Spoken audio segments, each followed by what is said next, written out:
Buenas tardes.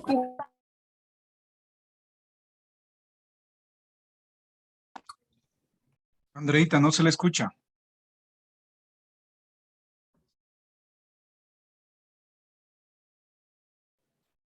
Andreita, está apagado el micrófono. Andreita.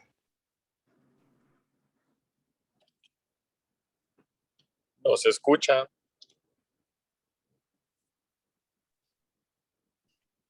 Andreita, no se escucha.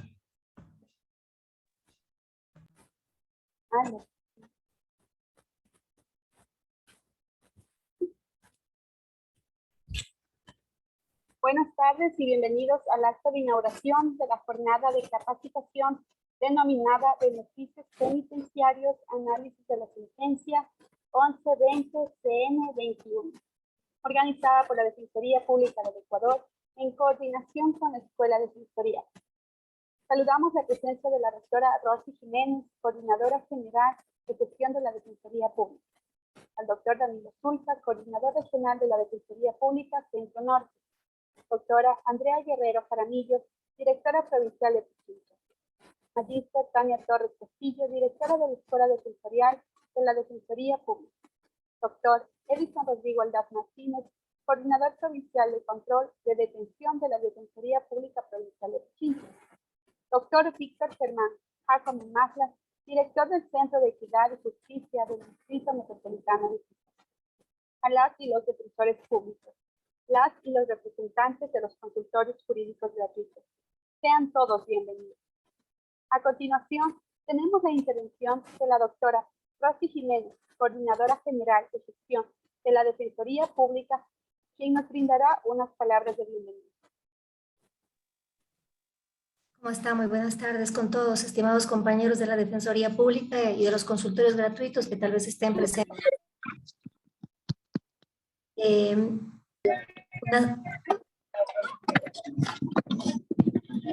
¿Nos ayudan con los micrófonos?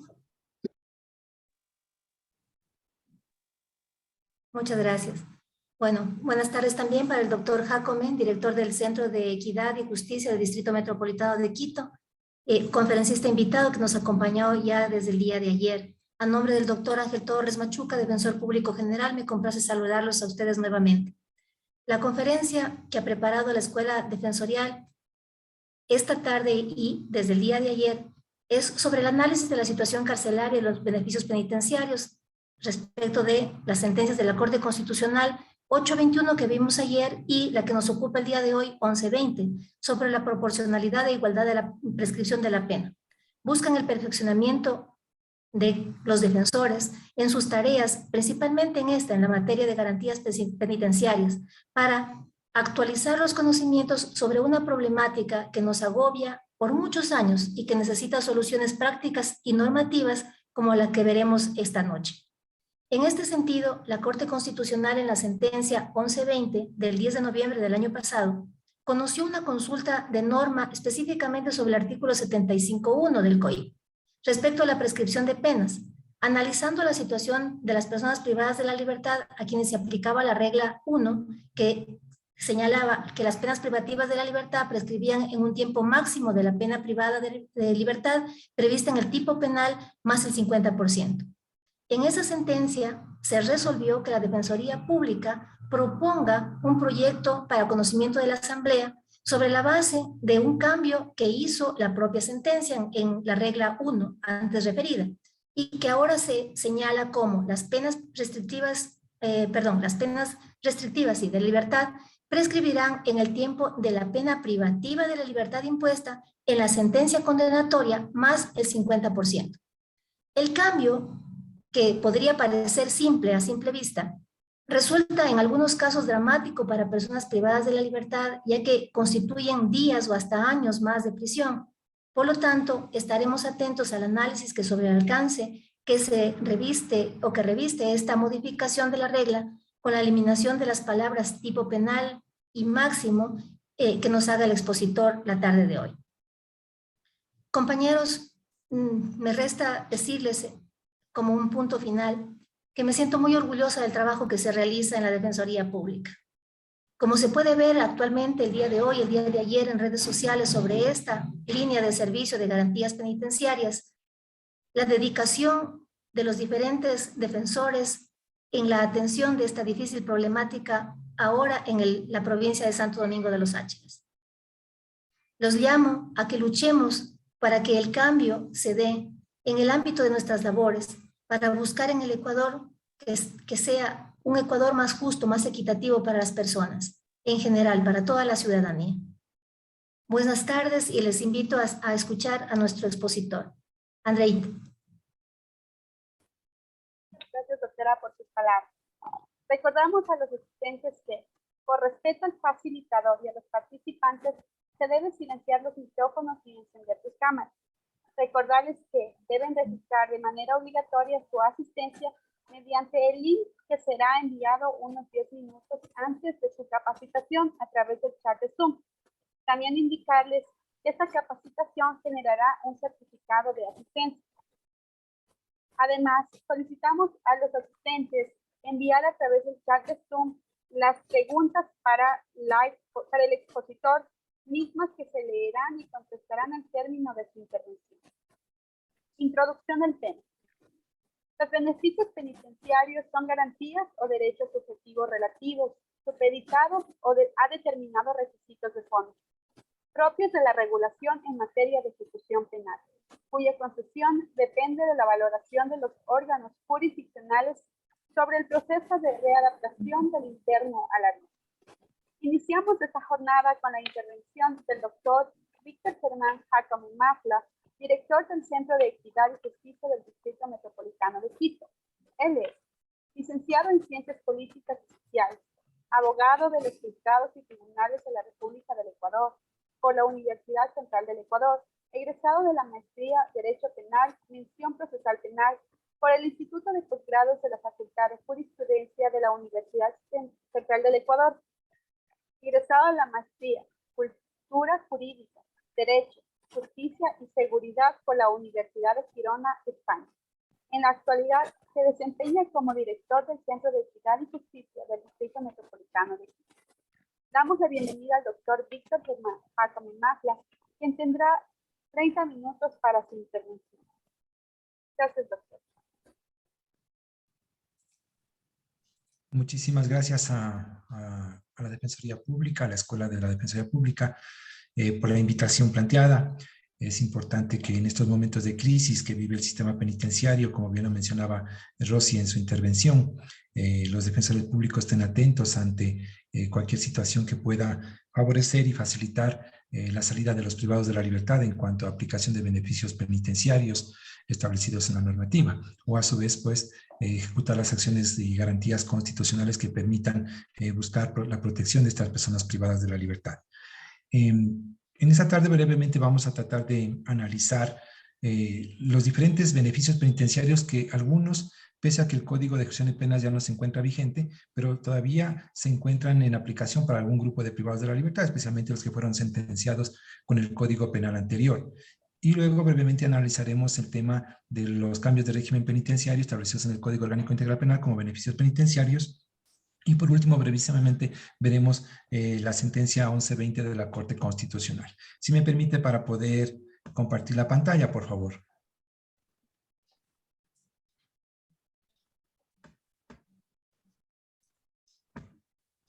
No sé si se puede observar la pantalla. Sí, sí estamos observando. Bien. Bueno, reiterar el agradecimiento a la Escuela de la Defensoría Pública, a los compañeros de la Defensoría que han considerado mi nombre como expositor. Brevemente estoy solamente planteando o informando parte de las experiencias que como funcionario del sistema penitenciario durante más de 18 años lo tuve. Tuve a mi fortuna poder ser director de casi varios centros de centros de privación de libertad, de Cotopaxi, Pichincha, y también de haber ejecutado acciones como director nacional de desarrollo integral y diagnóstico. A su vez también formé parte de la Comisión Técnica de Beneficios Penitenciarios, y es por eso que en esta tarde brevemente más bien vamos a mencionar algunas de las experiencias que hemos logrado obtener durante nuestra trayectoria como parte del sistema penitenciario. Bien, nosotros Para poder entender lo que es un beneficio penitenciario, deberíamos saber cuál es el origen de los beneficios penitenciarios y por qué el Estado ecuatoriano debe mantener un sistema de beneficios penitenciarios que, como su nombre lo dice, beneficien a los privados de la libertad. Y así entendemos que los beneficios penitenciarios se encuentran regulados o se encuentran establecidos en la normativa internacional de derechos humanos. Y en este caso, la regla 95 de las reglas mínimas de tratamiento de los reclusos, conocidas como las reglas de Mandela, en su texto mencionan y dicen que beneficios en cada establecimiento se instituirá un sistema de beneficios adaptado a las diferentes categorías de reclusos y a los diferentes métodos de tratamiento, a fin de alentar la buena conducta de los reclusos, desarrollar su sentido de responsabilidad y promover su interés y cooperación en lo referente a su tratamiento. ¿Qué significa? Que los beneficios penitenciarios son aquellos premios, como se lo podría decir así, que los privados de la libertad pueden obtener en virtud de su comportamiento, su participación en base al tratamiento y sobre todo al observar la buena conducta.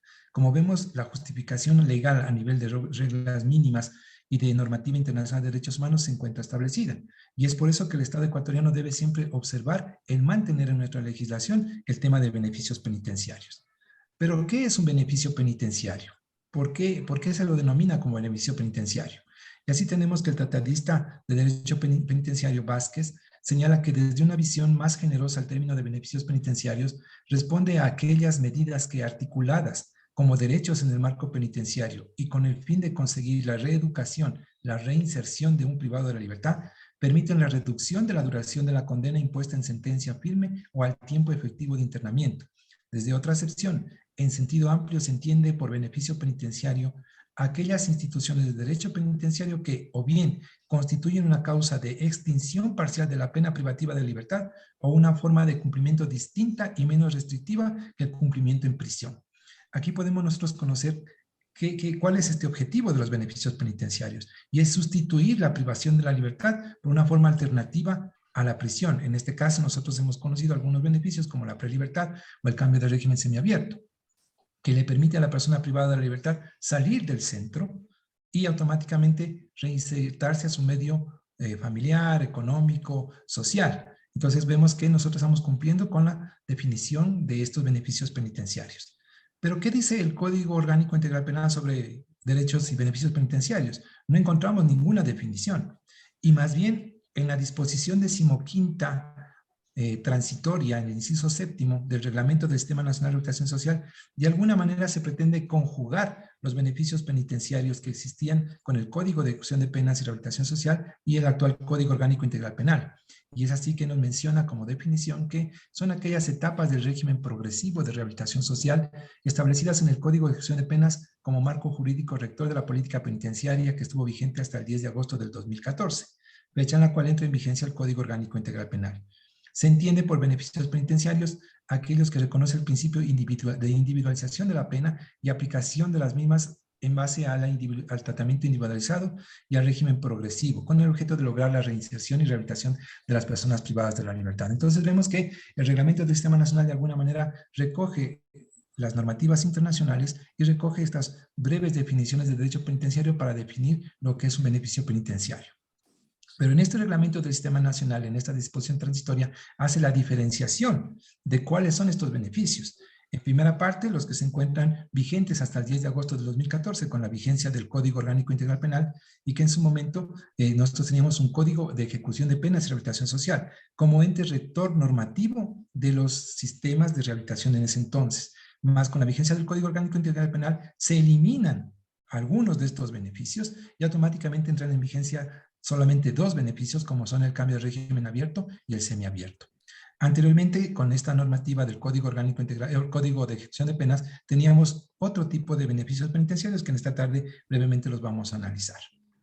Como les decía, beneficios penitenciarios hay que diferenciar los vigentes con el Código de Ejecución de Penas y Rehabilitación Social hasta el 10 de agosto, 9 de agosto del 2014, que se encontraban la prelibertad, libertad controlada, libertad condicional y rebajas de pena.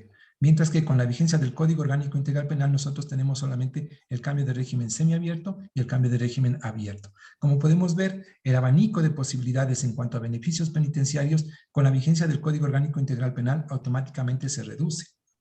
Y se reduce en cuanto a posibilidades de que el interno salga con menor tiempo hacia la calle. Recordemos que la prelibertad se obtenía, vamos a ver más adelante, con menos tiempo que lo que actualmente se pide para el semiabierto. Y existen algunos otros limitantes que de alguna manera limitan la salida de los privados de la libertad.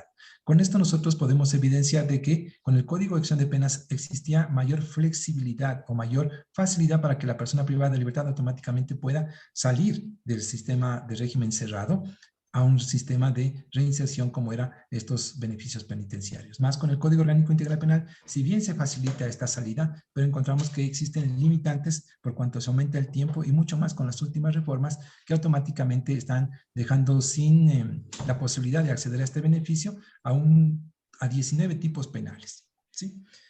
Veamos brevemente qué es la prelibertad. La prelibertad, según el artículo 22 del Código de Ejecución de Penas, señala que es la parte del tratamiento en la que el interno que cumplió con requisitos y normas del sistema progresivo desarrolla su actividad controlada por el régimen fuera del centro de acción social conforme al reglamento pertinente.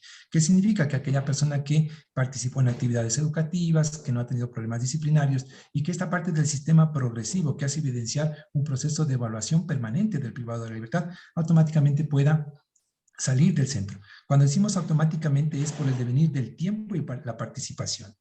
Como requisitos principales, el artículo 38 del Reglamento del Sistema Nacional señalaba que para la concesión de la prelibertad debe acreditarse los siguientes requisitos.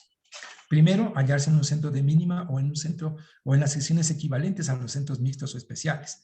Recordemos esta diferenciación. Aquí dice encontrarse en un centro de mínima. Mientras que actualmente para el cambio de régimen dice calificar al nivel de mínima seguridad, que es una cuestión totalmente distinta y que brevemente la vamos a analizar a continuación.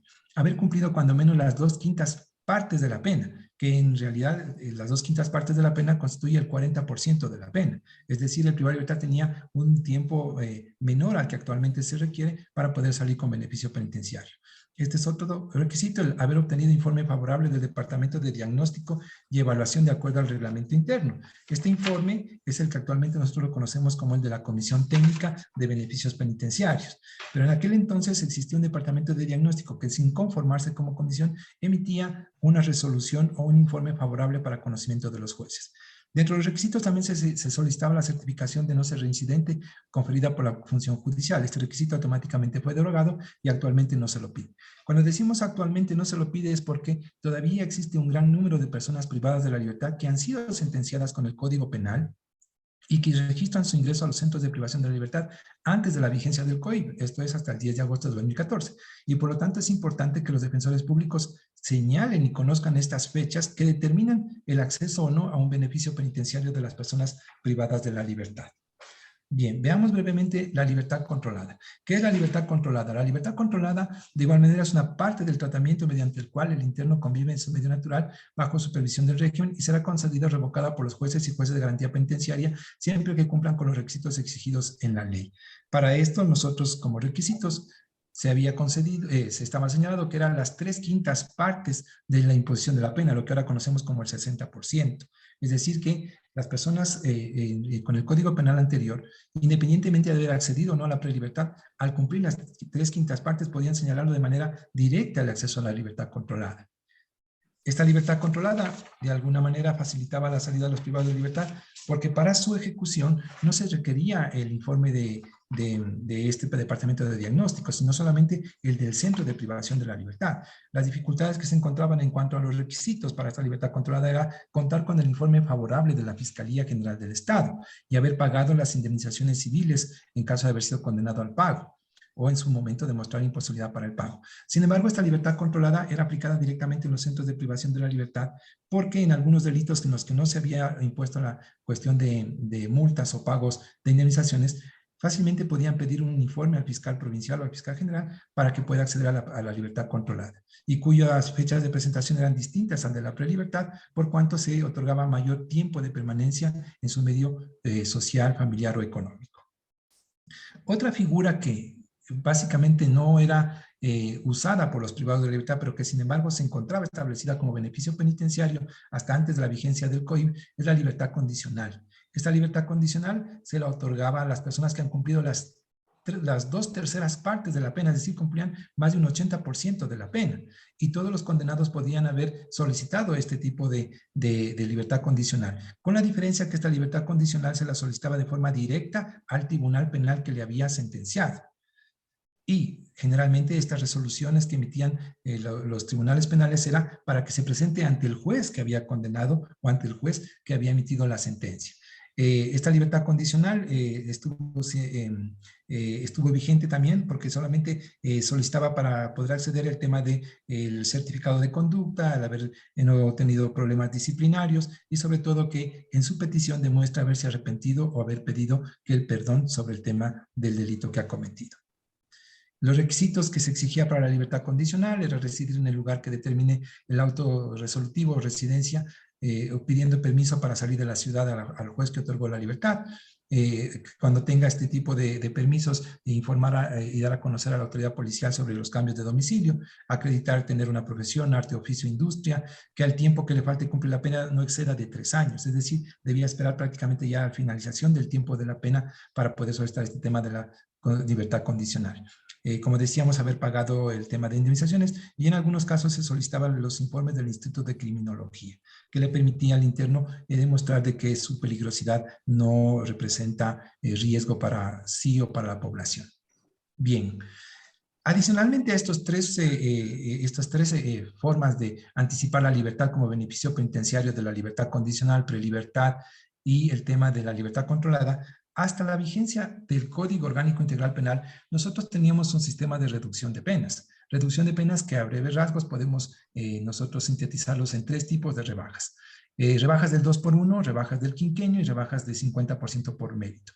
Las rebajas del 2x1 se encontraron vigentes para todos los internos que ingresaron a los centros de privación de la libertad hasta el 28 de septiembre del 2001. Y en estas rebajas se otorgaba 180 días por cada año, llamado 2x1. Este sistema era un sistema automático y al cual tenían derecho todos los privados de la libertad. Actualmente todavía tenemos privados de la libertad que, si bien es cierto, registraron el ingreso al 28 de septiembre de 2001, pero por alguna circunstancia fueron revocados la prisión preventiva y luego de un tiempo han retornado al centro de privación de la libertad y que tienen sentencias superiores a los 20-25 años, y son a los cuales se les puede aplicar este sistema de rebajas denominados del 2x1. Hay que tener muy en cuenta las fechas sobre las cuales registra el ingreso el privado de la libertad. Luego tenemos nosotros el sistema de reducción de penas denominado por el quinquenio, en el cual estuvieron vigentes hasta el 21 de julio del 2008, en el que se elabora el sistema de méritos. ¿Qué pasaba con estas rebajas del quinquenio? Estas rebajas otorgaba 180 días por cada 5 años denominadas el quinquenio. Este sistema de reducción también era automático y tenían derecho todos los privados de libertad que ingresaron al centro de detención hasta antes del 21 de julio del 2008. Al decir rebajas automáticas, el simple devenir del tiempo o la simple permanencia del privado de la libertad en los centros de privación ha hecho de que estos ganen rebajas de pena. Luego se cambia por un sistema de reducción denominado del 50% por méritos. Pero esta reducción del 50% por méritos ya tuvo ciertas limitantes, ya no eran para todos los privados de la libertad. Se excluyeron de estas rebajas de pena a las personas sentenciadas por los delitos de plagio, de asesinato, delitos sexuales, trata de personas, crímenes de genocidio, lesa humanidad, de delitos de guerra, de agresión, o los determinados en el Estatuto de la Corte Penal Internacional. Estas rebajas estuvieron vigentes hasta el 9 de agosto del 2014, fecha en la cual entra en vigencia el COIP. Este sistema de reducción de penas lo que hacía es calificar los méritos de los privados de la libertad al interior de los centros y otorgarle puntos o puntajes por su participación en el proceso educativo, en el proceso laboral, en el proceso cultural, en el proceso deportivo. Y sumado a ello, los deméritos, que era la cuestión del régimen disciplinario. Insistimos de que hay que tomar muy en cuenta las fechas entre las que se encontraron vigentes este tipo de rebajas. Actualmente, como vimos en una de las láminas, el Código Orgánico Integral Penal ha suspendido o ha eliminado de nuestra legislación el tema de rebajas de pena. Es por eso que en alguna de las preguntas dicen, ¿existen rebajas de pena? Si nosotros cogemos la legislación vigente, automáticamente no existe un sistema de reducción de penas para los privados de la libertad actualmente. Sin embargo, aquellos privados de la libertad que registran su ingreso y que fueron sentenciados con el Código Penal anterior, automáticamente pueden aplicar cualquiera de estos 3 tipos de reducciones de pena, siempre y cuando acrediten haber ingresado a los centros de privación de libertad en las fechas que se encuentran subrayadas. Bien, ahora pasemos ya a los beneficios penitenciarios señalados en el Código Orgánico Integral Penal. Y nosotros nos encontramos a 2 figuras de cambio de régimen. ¿Por qué le denomina cambio de régimen? El Código Orgánico Integral Penal señala que el sistema de rehabilitación social está definido por 3 regímenes: el régimen cerrado, el régimen semiabierto y el abierto. En el régimen cerrado nosotros tenemos todos los procesos de clasificación inicial, reclasificación, procesos disciplinarios, procesos de tratamiento en ejes de tratamiento educativo, laboral, social, psicológico, el tema de vinculación social y familiar. Ese régimen cerrado requiere de un análisis bastante profundo, porque en cada uno de estos breves procesos que estamos mencionando requieren de ciertos protocolos y cierto tipo de asistencia. Por ejemplo, para el mismo régimen semiabierto se pide la calificación del nivel de seguridad. Se requiere haber pasado por diferentes niveles, haber sido calificado de máxima a mediana, luego de mediana a mínima, y luego de mínima hacia el semiabierto. Pero veamos qué es lo que dice el Código Orgánico Integral Penal. Y dice que el régimen semiabierto es el proceso de rehabilitación social del o el sentenciado que cumple con los requisitos y normas del sistema progresivo para desarrollar su actividad fuera del centro de manera controlada. ¿Qué significa esto del régimen progresivo? Al igual que en la prelibertad, se exige que el privado de libertad participe de manera activa en los procesos de tratamiento. En muchos de los centros de privación de la libertad, si bien es cierto, la falta del personal penitenciario no hace que se ejecuten los procesos, pero la normativa lo establece. El Reglamento del Sistema Nacional establece cómo acceder al eje educativo, cómo acceder al eje laboral, cómo acceder al régimen de vinculación social y familiar, sumado a los procesos disciplinarios. Y dice que para acceder a este régimen debe haber cumplido al menos el 60%. Como vemos, en comparación a la prelibertad, el tiempo de es mucho mayor que se exige ahora para poder que una persona anticipe su libertad como beneficio en el tema de salida en semiabierto. Igual dice que se establecerán mecanismos de cumplimiento y el incumplimiento injustificado será objeto de revocatoria. Hay que entender que para estos procesos existen los jueces de garantía penitenciaria, que son los que de alguna manera señalan las condiciones de cumplimiento de este régimen semiabierto. Y aquí viene una situación bastante complicada. A partir del 24 de diciembre del 2019, mediante reformas al Código Orgánico Integral Penal, se establece un limitante, que las personas que ingresan por los delitos de muerte, robo o robo con muerte, delitos contra la integridad reproductiva, trata de personas, el tema de violencia contra la mujer, cohecho, lavado de activos, en total 19 tipos penales, ya no pueden acceder al régimen semiabierto. Lo que hace que, de pronto, a poco tiempo, vamos a tener una saturación en los centros de privación de la libertad. Y el impedir que estas personas participen o sean objeto de una libertad anticipada a través del semiabierto va a generar de que no exista motivación para participar en los ejes de tratamiento. ¿Para qué estudio? ¿Para qué participo en las áreas laborales si no voy a obtener ningún beneficio penitenciario?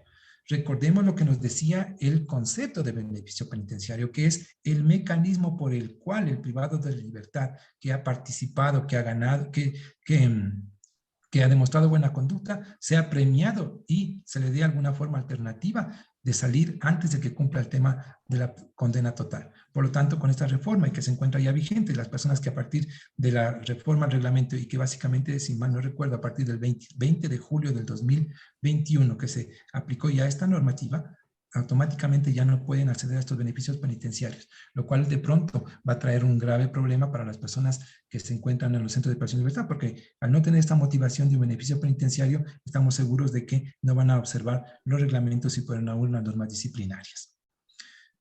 En cuanto a los requisitos para el régimen semiabierto, yo he tratado de ponerles en la presentación es la hoja de ruta que exige la Comisión Técnica de Beneficios Penitenciarios y que lo manejan los defensores públicos. Como podemos ver, nos señalan 22 requisitos, entre los que se encuentran el cumplimiento de la sentencia impuesta, el informe de valoración y calificación de 5 puntos del plan individual de la pena, el certificado de no haber sido sancionado por el cometimiento de faltas disciplinarias, certificado de encontrarse en el nivel de mínima seguridad, documento que justifique el domicilio, un informe jurídico, el informe psicológico, el informe social. Como vemos, son una serie de requisitos documentales que exige el sistema de rehabilitación social, la autoridad penitenciaria, para que una persona pueda acceder al régimen semiabierto. Y en la consecución o la obtención de estos documentos automáticamente tiene gran protagonismo la Defensoría Pública, que es la que de alguna manera permite obtener las sentencias ejecutoriadas, los informes de sanciones disciplinarias, etcétera, etcétera. Nosotros hemos podido evidenciar que la presencia de la Defensoría Pública en cada uno de los centros ha hecho de que se dé cierto tipo de agilidad y sobre todo de presión al funcionario penitenciario para que se logre cumplir con estos requisitos. Pasemos brevemente al régimen abierto. El régimen abierto, según el artículo 699 del COIB, señala que es la parte del periodo tendiente a la inclusión y reinserción social de la persona privada de libertad que le permitirá convivir en su entorno social que es supervisado por el organismo técnico. El requisito, a diferencia del régimen semiabierto, es cumplir el 80% de la pena, lo dispone el juez de garantía penitenciaria y dispone el uso del dispositivo electrónico. Como podemos ver, este dispositivo electrónico para tanto las personas que salen en régimen semiabierto como en régimen abierto no se está cumpliendo porque lamentablemente el sistema de rehabilitación social no cuenta con estos dispositivos para toda la población que accede a beneficios penitenciarios. De igual manera, el juez dice que una vez cumplida la sentencia dispondrá el retiro del dispositivo y automáticamente podrá disponer el cumplimiento de la pena. Y también dice que se debe presentar ya no a la autoridad penitenciaria, sino periódicamente ante el juez. Lamentablemente nosotros vemos que la mayoría de las personas privadas de la libertad, una vez que obtienen el régimen semiabierto, prefieren mantenerse en ese régimen hasta cuando cumplan el total de la pena y en muy pocos casos acceden al cambio del régimen abierto, porque para este cambio de régimen abierto necesitan los informes del cumplimiento que lo emite la unidad de reinserción en cada uno de los centros de privación de la libertad. Y aquí hemos querido nuevamente resaltar lo que viene con esta prohibición en la reforma al Código Orgánico Integral Penal. Y vemos que nuevamente las personas sentenciadas por todos los delitos que se habían mencionado no van a poder acceder a estos beneficios penitenciarios.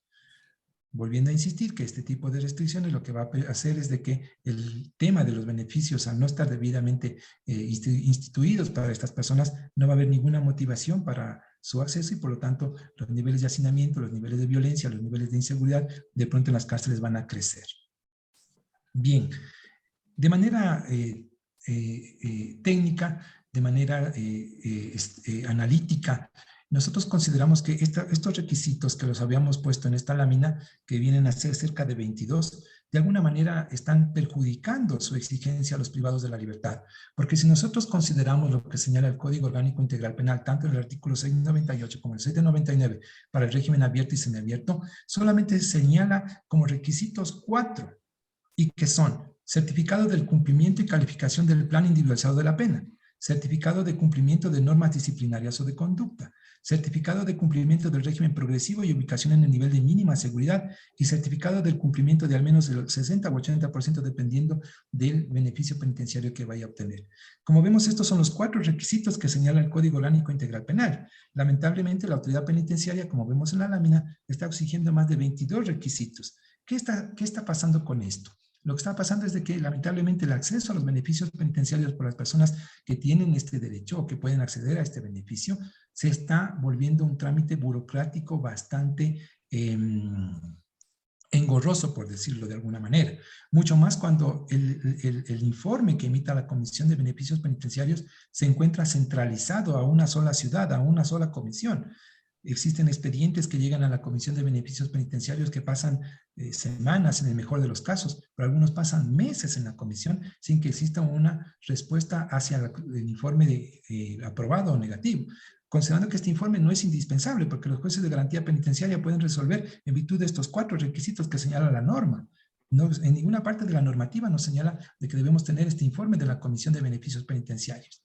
Sin embargo, algunos jueces de garantía penitenciaria exigen y siempre cuentan con este informe de la comisión técnica a fin de tener elementos que le permitan resolver. Sin embargo, nosotros planteamos en esta tarde de que de pronto la Defensoría Pública podría acceder para que se haga un análisis bastante exhaustivo y se busque reformas legales en el cual, en el beneficio del privado de la libertad, se observe lo que señala la normativa y únicamente se exigen los requisitos que señalan estos 2 artículos del Código Orgánico Integral Penal y se evite toda la tramitología y documentación que no es parte fundamental como de requisitos para acceder al beneficio penitenciario. Y es por eso que nosotros señalamos que el proceso jurídico administrativo que el privado de la libertad debe seguir para acceder al cambio de régimen semiabierto debe observar garantías constitucionales. Debemos exigir que se respete un debido proceso, tanto a nivel administrativo como ante la autoridad de garantía penitenciaria, de tal forma que los jueces deben respetar este proceso para que se obtenga una tutela jurídica efectiva para el privado de la libertad. Lamentablemente, los jueces de garantía penitenciaria no existe un debido proceso penitenciario que le permita saber en qué plazo o en qué tiempo debe resolver las peticiones de cambio de régimen abierto o semiabierto. Muchos jueces señalan audiencias para después de 3, 4, 5 meses. En algunos casos, los privados de libertad incluso ya han salido libres en sentencias cortas, cuando el privado de la libertad ha solicitado audiencia, ya ha cumplido los 8, 9, 10 meses de una sentencia mínima. Es por eso que nosotros combinamos a la Defensoría Pública para que a través de sus análisis, sus cuentas, pues, podamos plantear reformas para que se respeten estos requisitos y busquemos que exista un debido proceso, tanto a nivel administrativo como a nivel de garantías penitenciarias, de tal forma que los privados de la libertad puedan acceder de manera ágil a estos beneficios penitenciarios. Bien, ahora sí pasemos a la segunda parte de lo que nos habían solicitado. En su intervención, Rosy ya nos hacía mención de que la Corte Constitucional ha emitido la sentencia 1120 en el año 21 y que se refería a la consulta que hacía un juez por un delito en el cual solicitaba saber cómo aplicar la prescripción de las penas. Hay que recordar que el Código Penal anterior señalaba reglas sumamente claras sobre la prescripción de las penas y básicamente prescribían al mismo tiempo de la condena, sin más ni más. El Código Penal anterior decía, si una persona fue sentenciada a 10 años, la condena automáticamente prescribía a los 10 años. Pero ¿qué pasa con las reformas al Código Orgánico Integral Penal? El Código Orgánico Integral Penal, en la norma 7.1, señalaba ciertos principios para el tema de la prescripción de la pena. Y es así que la Corte Constitucional conoce una consulta de norma sobre el artículo 7.1 del Código Orgánico Integral Penal, que establece que las penas prescribirán por el tiempo máximo a la pena privativa de libertad establecida en el tipo penal más el 50%. Después de analizar la proporcionalidad y su relación con el principio de igualdad, la Corte resuelve declarar la inconstitucionalidad de las palabras máximo y el tipo penal. Y para que no exista un vacío normativo, señala que la Asamblea Nacional de manera urgente debería reformar el Código Orgánico Integral Penal. Pero ¿qué pasaba con esta disposición antes de la Corte?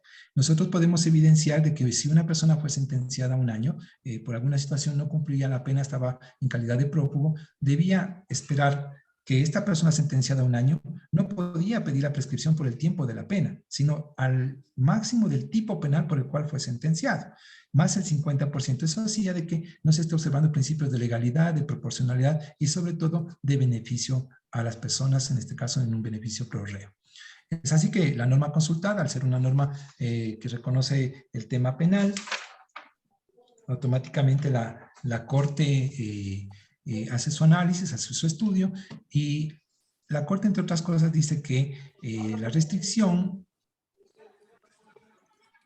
de la libertad no está es ilimitada, no se puede restringir el tema de la libertad y mucho más cuando se pretendía que a través de la prescripción de la pena la persona se encuentre prófuga o se encuentre ausente por el máximo de la pena más el 50%. Es por eso dice que no se puede restringir estos derechos a la libertad y eso es ilimitado y sin restricciones, pues debe desarrollarse y exceder potestades que enmarque la Constitución y circunscribirse a aspectos de la esfera de la legalidad, que no transgredan el marco constitucional y restrinjan los derechos y garantías constitucionales. En virtud de esto, la Corte de Justicia, la Corte Constitucional, señala y resuelve que se hagan unas reformas urgentes al Código Orgánico Integral Penal. En esa gráfica ustedes pueden ver de qué se trata básicamente la reforma. El artículo 75, numeral 1, en cuanto a prescripción de la pena, señalaba y decía que las penas restrictivas de la libertad prescribirán en el tiempo máximo de la pena privativa de libertad prevista en el tipo penal más el 50%. Mientras que la resolución de la Corte Constitucional señala que se debe hacer una reforma urgente a través de la Asamblea Nacional, en el cual el artículo 75 establecerá lo siguiente: prescripción de la pena. La pena se considerará prescrita de conformidad con las siguientes reglas. 1. La pena restrictiva de libertad prescribirá en el tiempo de la pena privativa de libertad impuesta en la sentencia condenatoria más el 50%. Como podemos evidenciar, la Corte Constitucional, en ese principio de legalidad y de no limitación del principio de libertad, automáticamente atendiendo la necesidad de las personas, señala de que no se puede esperar al tiempo máximo del tipo penal, sino al tiempo de la sentencia condenatoria. Es decir, si la persona fue sentenciada a 2 años, automáticamente esperará esos 2 años más el 50%, en este caso un año, que serían 3 años para poder pedir la prescripción de la pena. No así antes, cuando una pena hubiese sido de 2 años, pero si el tipo penal señalaba una sentencia de 5 años, la persona debía esperar 5 años y 2 años y medio más para poder pedir la prescripción de la pena. Por lo tanto, la Corte Constitucional, en su análisis muy centrado en derechos constitucionales, a la libertad, a la legalidad y proporcionalidad, automáticamente hace esta recomendación y que de alguna manera recoge los principios básicos del derecho penal, como es el evitar que las personas tengan sentencias excesivas y sobre todo cuando no han sido debidamente privadas de libertad, sino que se encuentran todavía en libertad. Y precautelando ese derecho a la libertad, automáticamente consideramos que esta reforma que señala la Corte debe ser urgente para que las personas puedan acceder a esta situación. De tal manera que algunas personas que se encuentren privadas de la libertad por no haber podido ejecutar este principio en su momento, automáticamente con la intervención de la Defensoría Pública pueden salir en libertad, ¿sí? Muchísimas gracias. Estamos para las correspondientes preguntas. Gracias, doctor. En este momento se procederá a enviar por medio del chat del Zoom el link de asistencia a este vehículo. Pasamos a la ronda de preguntas recibidas en el... Disculpe, Andreita, no le escuchamos muy bien. ¿Me escucha, doctor? Sí, gracias. Perdón. Como les comentaba, en este momento vamos a proceder a enviar por medio del chat del Zoom el link para que puedan registrar su asistencia. Y de igual manera, la ronda de preguntas recibidas por el mismo chat.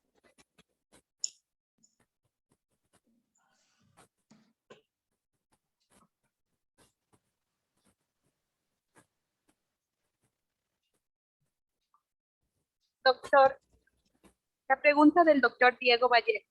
En la práctica, el procesado recibe una pena privativa de la libertad, una multa económica y además debe reparar a la víctima. La Corte Nacional estableció que si no se repara a la víctima, ya un proceso por el artículo 282 de incumplimiento. Esto quiere decir... Perdón, Andreita, no le escucho.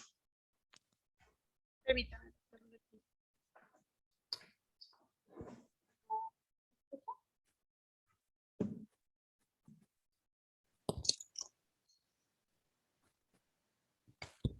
Acerque su micrófono, Andreita, ahí le escuchamos cuando se acercaba. Permítame un momentito, por favor.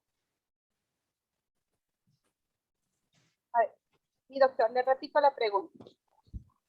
En la práctica, el procesado recibe una pena privativa de libertad, una multa económica y además debe reparar a la víctima. La Corte Nacional estableció que si no se repara a la víctima, se inicia un proceso por el artículo 282 de incumplimiento.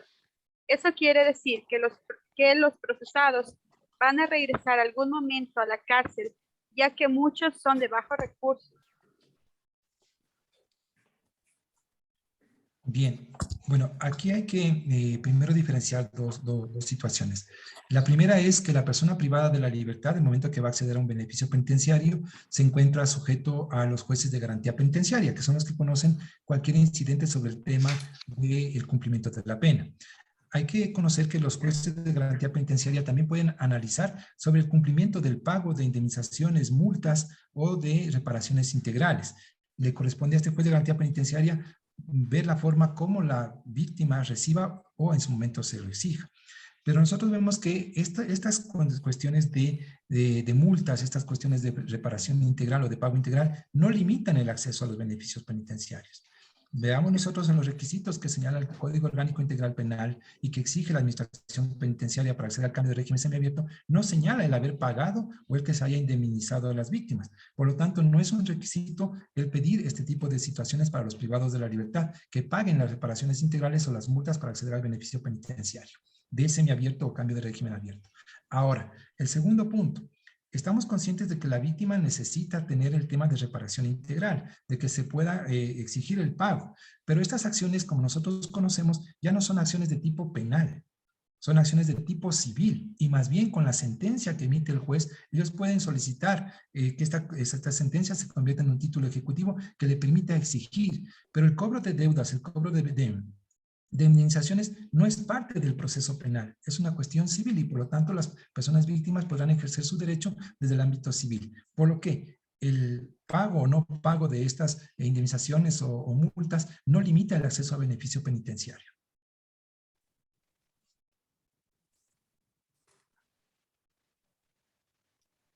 Muchas gracias, doctor. Preguntamos a las personas que se encuentran en esta capacitación. Si desean realizar otra pregunta, que por favor lo realicen mediante el Zoom.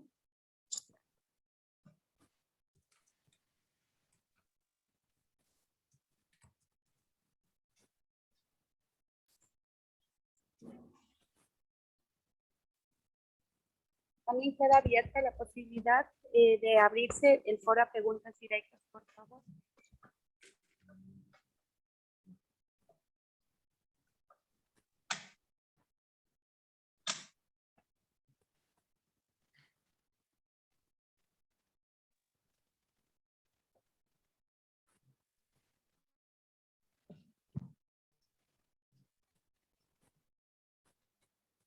Creo que no hay preguntas más, mi querido doctor Víctor. Le agradecemos con todo comedimiento el trabajo desarrollado hoy.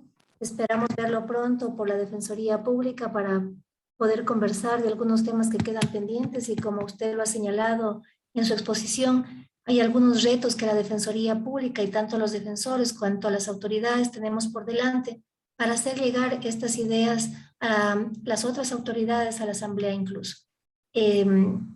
Por mi parte me voy a despedir de todos ustedes. Que tengan una linda noche. Muchas gracias, Rosy. Estamos al Gracias, pendiente. doctora Rosa. Para el cierre del evento contamos con la intervención de Edison Aldaz Martínez, coordinador provincial del control de detención para la Defensoría Pública Provincial de Pichincha. Doctor Edison, por favor, tiene la palabra. Muchas gracias, Andreita.